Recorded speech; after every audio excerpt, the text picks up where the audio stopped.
Bueno, don Medardo, ¿cuáles son las razones de la violencia en la zona rural de Nicaragua? Bueno, gracias por la oportunidad. Mira, efectivamente la violencia en el campo, pues yo creo que pasa por la cultura, ¿verdad? Cómo vivimos en cada lugar.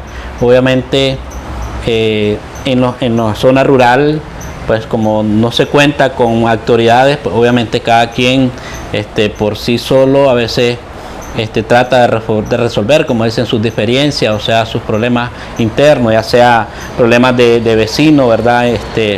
Por problemas de tierra o tal vez solares o cosas así, ¿verdad? Entonces, en esos momentos, pues, se dan los conflictos, ¿verdad? Que se dan, y muchas veces, pues, se da la violencia, ¿verdad? A veces nosotros, pues, en el campo la experiencia que tenemos es que, pues, siempre tratamos que entre los mismos campesinos tratamos de, más de alguien sirve de mediador, ya sea algún líder religioso o profesor o alguien, o sea, más o menos de esa manera funciona, ¿verdad? En la zona rural.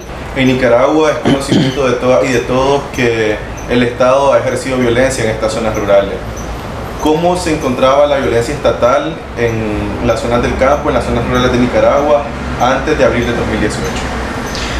Bueno, en mi experiencia en el campo desde los 90 para acá, y por qué no decir la década de los 80, los 90, ha sido una situación bien difícil, porque en el campo pues siempre se creyó en la década de los 80 de que tenías que defender, ¿verdad? Tanto tu dignidad, pero también tenías que defender la propiedad privada, y en ese entonces pues se desató, como decimos nosotros, la piñata en aquel entonces, que cada quien pues quería adueñarse también hasta de las cosas que no le pertenecían, y obviamente en eso se desató en una guerra que lamentablemente dejó un saldo más de 50.000 muertos.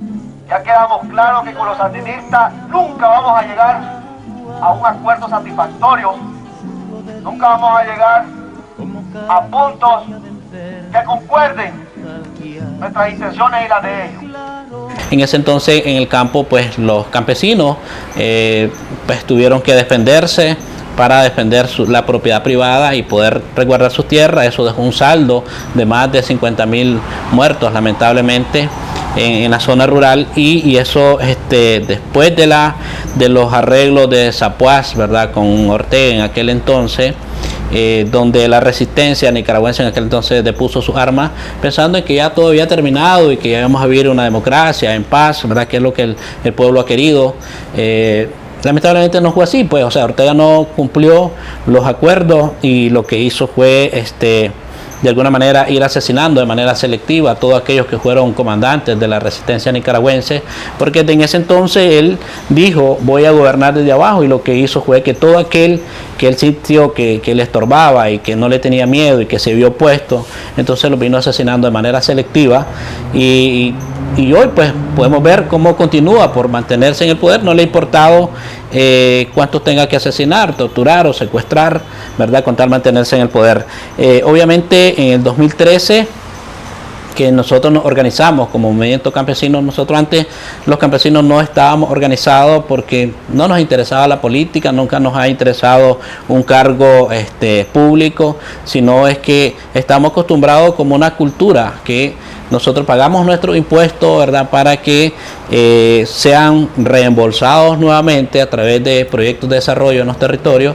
Y entonces pues decimos, ok, los políticos vinieron a pedir el voto, vinieron a hacer propuestas, y al final pues esperamos que con nuestros impuestos en realidad nosotros estamos cumpliendo, ¿verdad?, para que el desarrollo sea en las comunidades. Lamentablemente no ha sido así.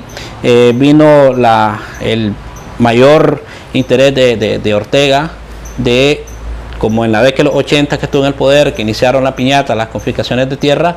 Esta vez construyó la ley 840 para confiscar nuestras propiedades con la máscara de construir un disque canal interoceánico por Nicaragua, cuando nosotros estábamos totalmente conscientes que el proyecto del canal interoceánico nunca se iba a construir, porque no es viable en Nicaragua, ni socialmente, ni económicamente, ni ambiental. Entonces sí creímos, ¿verdad?, en ese entonces, que lo que pretendían robarse nuestras tierras, como lo hizo en la década de los 80, lo volvió a repetir en este momento, y fue ahí donde los campesinos inteligentemente nos organizamos y sí sacamos la conclusión que si en aquel entonces defender las tierras y hubo un frente armado, dejó un gran saldo de asesinados, creímos que no valía la pena, ¿verdad?, volver a caer en la provocación nuevamente, porque al final siempre sigue gobernando, pues, o sea, por encima de 50.000 muertos y más los que ha venido asesinando después de los 80 para acá y siguen en el poder, lamentablemente. Entonces, nosotros creímos que inteligentemente no vale la pena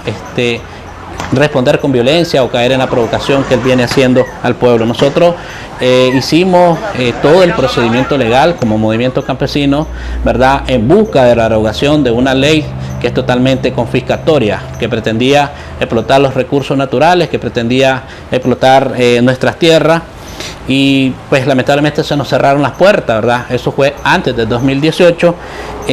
Ya teníamos como movimiento campesino 97 marchas, entre ellas habían 8 marchas de carácter nacional, las habíamos hecho en diferentes partes de Nicaragua. Ahora que mencionamos los hechos recientes de abril, ¿de qué manera recrudeció la violencia estatal, la represión estatal en las zonas rurales? Bueno, como te decía, desde en ese entonces que nosotros veníamos haciendo las marchas, la represión fue fuerte a través de la policía, del ejército, el antimotines, ¿verdad? Y en algunos de los casos también en las zonas donde, por ejemplo, Punta Gorda, que también existe la Fuerza Naval, ¿verdad?, que son los que han puesto obstáculos para que nosotros no pudiéramos salir a las protestas, a las marchas. Y desde en ese entonces ha venido secuente, ¿verdad?, la violencia estatal, ¿verdad?, que ha llevado tan grave que antes del 2018 nosotros ya contábamos 662 campesinos asesinados. Como decía al principio, la mayoría de ellos habían sido comandantes de la resistencia nicaragüense, y hoy nuevamente, después del 2018, ya contamos 132 campesinos asesinados. Y en estos momentos hemos visto que la manera de operar del régimen ha sido diferente, ha cambiado, porque ahora secuestran a productores y cuando percatan 2, 3 días o 5 días aparecen asesinados. Y aquí sabemos que quienes han venido asesinando es este régimen a través de la policía, a través del mismo ejército, a través de los mismos paramilitares. Por ello estamos claros que han sido los que han hecho oposición de alguna manera, los que hemos estado oposición, los que somos perseguidos y torturados. ¿Qué medida ha tomado la población en las zonas rurales ante la violencia estatal? Lo que ha hecho la comunidad es organizarse, ¿verdad?, de alguna manera, y ser más activo, ¿verdad?, para poder salvaguardar su vida, como por ejemplo el nivel de utilizando las redes sociales, ¿verdad?, como decir, ok, vienen los sicarios por este lado, pues apartate porque también sos candidato o a que te asesinen o que te secuestren, que te torturen, ¿verdad?, porque eso es lo que están haciendo. Hemos visto las visitas de campo que hemos hecho ahora después de que gracias a Dios y al esfuerzo de mucha gente pudimos salir de las mazmorras donde nos pretendió que nos secáramos en la cárcel, porque eso fue lo que manifestaron el odio con el hecho de condenarme a 216 años. O sea, solamente a este régimen se le ocurre, ¿verdad? Y creo que eso lo utilizó como un mensaje para los campesinos, para que vieran que las cosas iban más allá de lo que los podemos imaginar, y en realidad los campesinos no se han doblegado, no nos hemos doblegado, y tenemos ese espíritu de abril, tenemos ese espíritu de nuestra lucha que inició desde el 2013. Por eso creemos la importancia de cambiar un poco la cultura, ¿verdad?, y aprender de los errores. Como dirigente del movimiento campesino, ¿cuál es su postura o su apuesta para la construcción de una sociedad nicaragüense justa, democrática y menos violenta? Por ello creo que la experiencia debe ser de que todos los nicaragüenses debemos de unificarnos, ¿verdad?, y construir juntos una agenda de nación, construir juntos una propuesta de nación donde en realidad los diferentes movimientos sociales, políticos y gremiales, ¿verdad?, podemos unificar, ¿verdad?, juntos, viendo los objetivos que tenemos en común. Este régimen está asesinando a negros, a blancos, a crioles, a garífonos, a mestizos, o sea, a todos. Es vergonzoso que hemos permitido que una sola familia haya secuestrado los poderes del Estado. Mediante ejercicios democráticos podamos hacer la selección, ¿verdad?, quienes sean nuestros representantes, nuestros futuros representantes, ya sea en los municipios, en los departamentos, en las regiones autónomas o, por qué no, nacional, ¿verdad? Mediante ejercicios democráticos podamos definir exactamente entre todos quién sea el que nos va a dirigir.